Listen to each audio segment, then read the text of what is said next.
The main threat to the Ukrainian Armed Forces from North Korea is its military-industrial complex, not its army. This opinion was expressed in an interview with UP by the commander of the 3rd Assault Brigade of Ukrainian Army, Andriy Biletsky.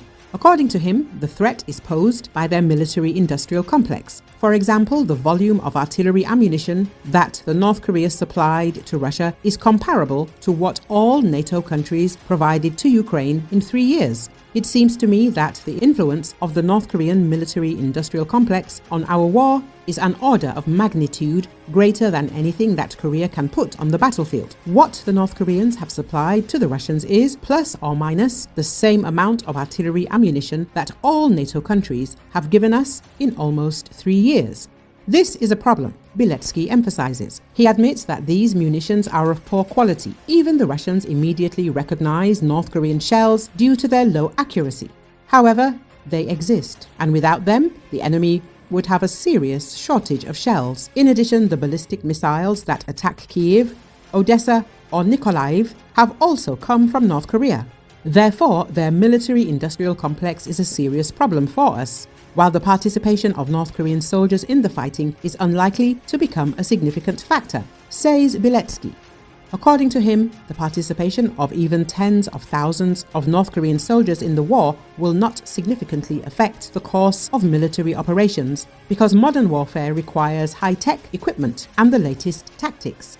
For example, an FPV drone can now cost about $300, and the defense forces are already actively using this type of weapon as an effective and inexpensive weapon. I believe that even if 50,000 of North Korean soldiers are involved, this will not radically change the situation on the battlefield. Let me explain. We are using new high precision and cheap weapons. Now, an FPV drone can cost $300. The types of field fortifications have changed, as have tactical techniques, both in defense and in attack. All this requires serious practice. Now, 2 countries in the world have such experience, us and Russia, the military man said. In his opinion, North Korea is, in a certain sense, a technologically backward country. Even gaming is not widespread there, not to mention the possibility of training on drones in civilian life. Biletsky, therefore, doubts that North Korean soldiers are capable of fighting by modern standards and is motivated by the fact that they are living in conditions at home that are similar to the horrors created in Soviet times by the main Directorate of Correctional Labor Camps. I don't think they'll be able to fight in today's reality. Of course, for all of us, it's terra incognita, but I also think that people from the Gulag have an extremely high motivation. Money? I don't think that salaries can motivate someone to die. I think their main goal will be not so much to fight as to survive. The commander notes.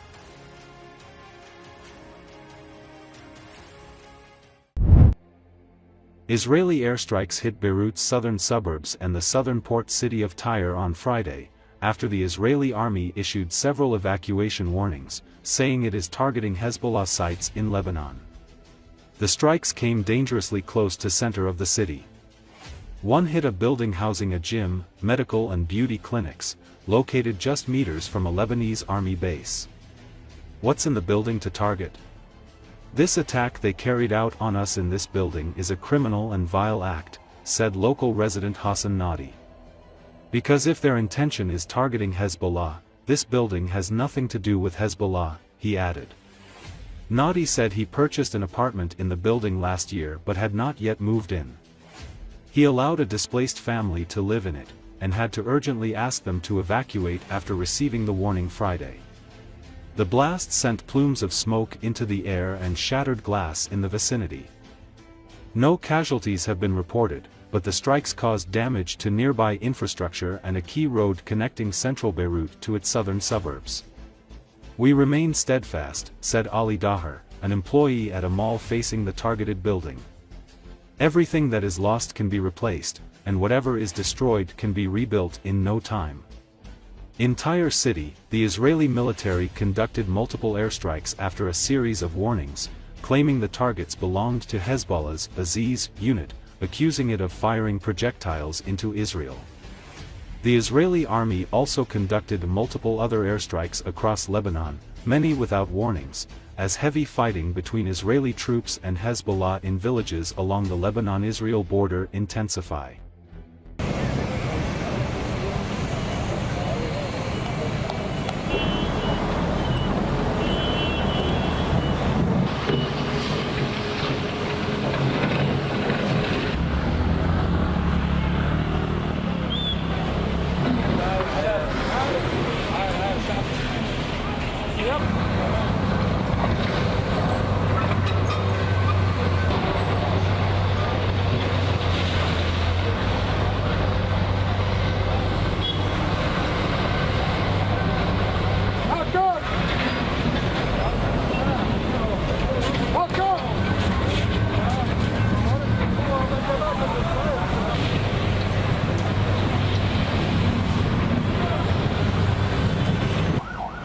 يستهدف البناية.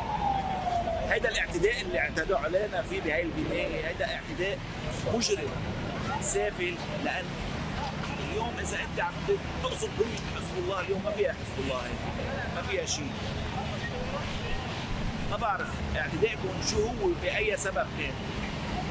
منطقة سكنية آمنة. على كل حال الله بيعوض علينا وعلى الجميع، والحمد لله إنه ما في حدا بالبناية تأثر.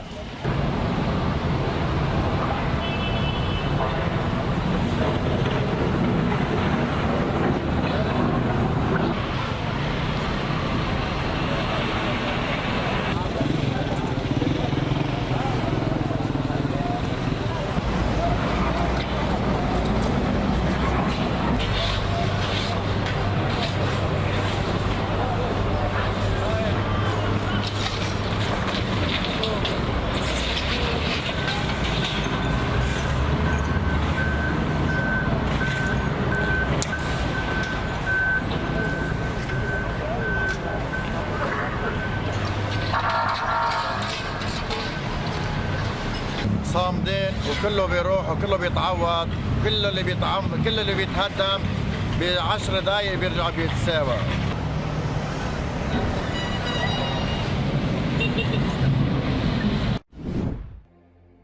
Israeli airstrikes on Thursday targeted buildings in Beirut's southern suburbs, setting off explosions and sending large clouds of black smoke billowing over Lebanon's capital.